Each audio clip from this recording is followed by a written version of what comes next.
Hello दोस्तों। आज मैं एक ट्रेड डिस्कस करना चाहता हूं जिसमें मेरा एसएल लगा था और मैंने यह ट्रेड क्यों लिया और मैंने क्या चीज़ और देखने में गलती करी। यह सब आप इस वीडियो में पाएंगे अगर इस पूरी वीडियो को ध्यान से देखेंगे तो।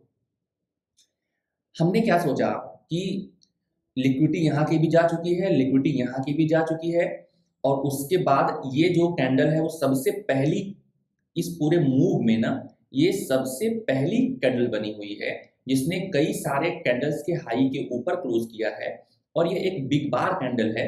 तो मैंने ये सोच करके जैसे ही मुझे ये कैंडल दिखी मैंने इसी कैंडल के हाई पर एक ट्रेड बनाया और इसी का लो का एक एसएल लगाया।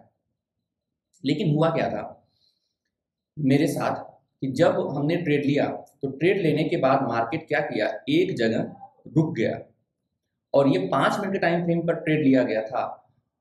तो मेरा अपना खुद का एक्सपीरियंस ये था कि कभी भी ट्रैपिंग करने के बाद मार्केट रुकता नहीं है। ऐसे अगर हंट हुआ है तो मार्केट तुरंत निकल जाता है। ये मेरे दिमाग में था तो मुझे समझ में आ गया कि ये एसएल जाने वाला है। उसके बाद जैसे ही इस कैंडल ने फॉर्मेशन किया मैं अपने ट्रेड से निकल गया क्योंकि मुझे पता लग गया कि अब ये कैंडल संभाल नहीं पाएगा। लेकिन फिर जैसे ही मैं निकला वैसे ही यहाँ पर एक हैमर बन गया। मुझे फिर लालच आया कि इसका जो फेयर वैल्यू है, गैप है, वो काम कर रहा है और इतनी सारी जो लिक्विडिटी यहाँ पर थी उसको भी हंट कर लिया गया। अब मार्केट संभल जाएगा। मैंने फिर इस ट्रेड में एंट्री बनाई और एंट्री बनाने के बाद इसके हाई पर एंट्री बनाई और यहाँ पर हमने एसएल लगाया। ऐसा हल्का सा बफर दिया हुआ था तो इस कैंडल ने ब्रेक नहीं किया था, ठीक है, हमारे एसएल को। उसके बाद की जो पूरी कहानी है वो कुछ इस तरीके से है। जब मैंने उस पर ट्रेड लिया तो ट्रेड लेने के बाद अब मैं फिर देख रहा हूँ कि ट्रेड लेने के बाद फिर से कैंडल्स रुक गई हैं। मेरे ट्रेड लेने के बाद कैंडल्स फिर से रुक गई हैं।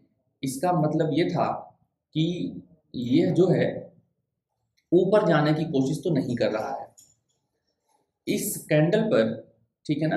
हमने जब ट्रेड लिया था तो हमें ये और उसके बाद इस मूव के बाद भी कैंडल इस तरीके से एक रेंज में चल रही थी। तब मुझे फिर से मालूम पड़ गया कि नहीं, ये जो कहानी है वो थोड़ी सी अलग हो गई है और मेरा यहाँ पर जाकर के एसएल हंट हुआ और मैं अपोजिट साइड भी, ये कैंडल इतनी बड़ी थी कि मैं अपोजिट साइड भी नहीं बैठ पाया। और उसके बाद की मैं पूरी कहानी देखूँ, ये जो लास्ट वाली कैंडल है ना वो इतनी प्यारी, सुंदर और मन को मोह लेने वाली कैंडल है।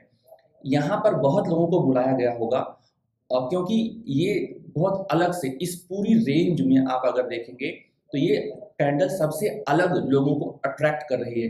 अब ये लोगों को इंड्यूस कर रही है कि अब इसके ऊपर मार्केट जाएगा। हालांकि मैं ट्रेड में यहीं फंसा हुआ था और इसके बाद जैसे ही मार्केट को मोड़ा गया है ना, मेरा एसएल गया। एसएल गया तो समझ में आ गया कि ठीक है, इतना तो मुझे मालूम पड़ गया था कि अगर ट्रैपिंग करने के बाद मार्केट रुक रहा है तो इसका मतलब है कुछ गड़बड़ है। ट्रैपिंग करने के बाद मार्केट नहीं रुकना चाहिए। आप जरा देखिए मेरी गलती कहाँ है, हम इस पर बात करते हैं कि हमने ट्रेड में क्या गलती करी।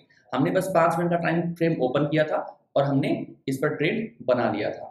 तो मैं आपको बताना चाहता हूँ या दिखाना चाहता हूँ कि मैंने क्या गलती करी थी। मैंने ट्रेड के लिए प्लान नहीं किया था। सबसे बड़ी गलती यही थी कि मैंने ट्रेड का प्लान नहीं किया था। मैं बिटकॉइन पर ट्रेड कर रहा था, गोल्ड का चार्ट खोला और मुझे वो बिग बार कैंडल दिख गई, इसलिए मैंने ट्रेड को ले लिया।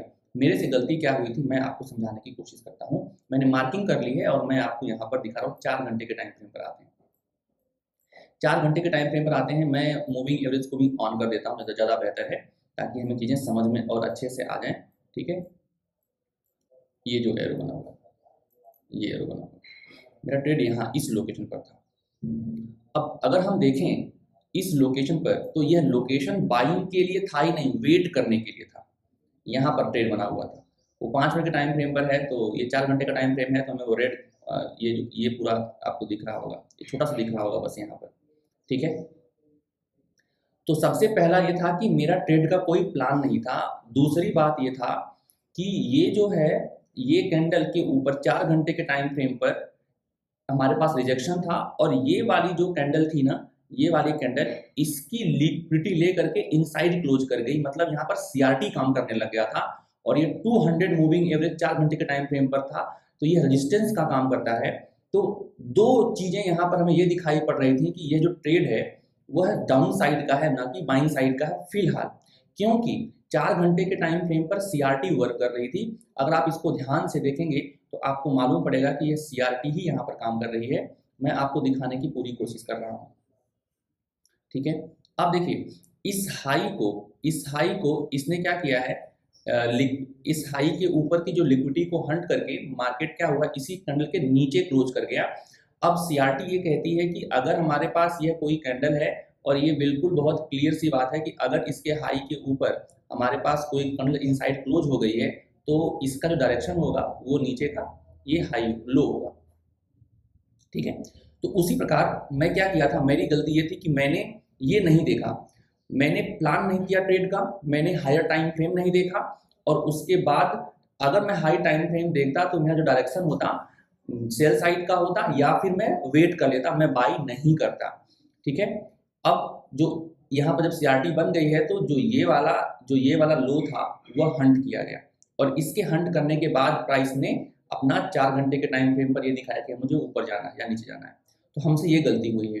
तो अगर हम इस पूरे वीडियो को समराइज करें तो हम क्या कह सकते हैं कि हमने जो प्लान था, ट्रेडिंग प्लान था, ठीक है ना, ट्रेडिंग प्लान नहीं किया, हायर टाइम फ्रेम नहीं देखा गया था, ठीक है ना, हायर टाइम फ्रेम नहीं देखा गया था, और इसमें डायरेक्शन का बायसनेस नहीं देखा गया था, ठीक है ना। डायरेक्शन का बायस क्या है, ठीक है, डायरेक्शन किस साइड का है, ये सब चीजें बिल्कुल नहीं देखी गई थी। हमने बस 5 मिनट के टाइम फ्रेम पर एक बिग बार कैंडल देख करके और लिक्विडिटी देख करके बना लिया था ट्रेड, जिससे हम डायरेक्शन के अपोजिशन में बैठे हुए थे, और इसलिए वह ट्रेड बिल्कुल फेल हुआ।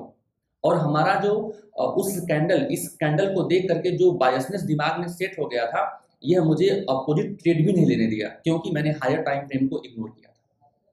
तो आई होप इस पूरे वीडियो में आपको ये समझ में आया होगा कि प्लान हमें करना होता है ट्रेड का, तब एंट्री बनानी होती है, और एंट्री की टाइमिंग बिल्कुल फिक्स होती है, सही जगह जो एंट्री होती है बहुत अच्छा रिस्क और रिवॉर्ड देती है। हमने हायर टाइम फ्रेम से डायरेक्शन को नहीं देखा था, लोकेशन को नहीं देखा था, डायरेक्शन का क्या बायस है हमने इस पर ध्यान नहीं दिया था। इन सारी गलतियों की वजह से वो ट्रेड बिल्कुल फेल हुआ था। आई होप आप ये समझ पाए होंगे मेरी गलतियों से कि आपको क्या करना है, और मैंने सीखा मुझे क्या करना है। जय हिंद, जय भारत।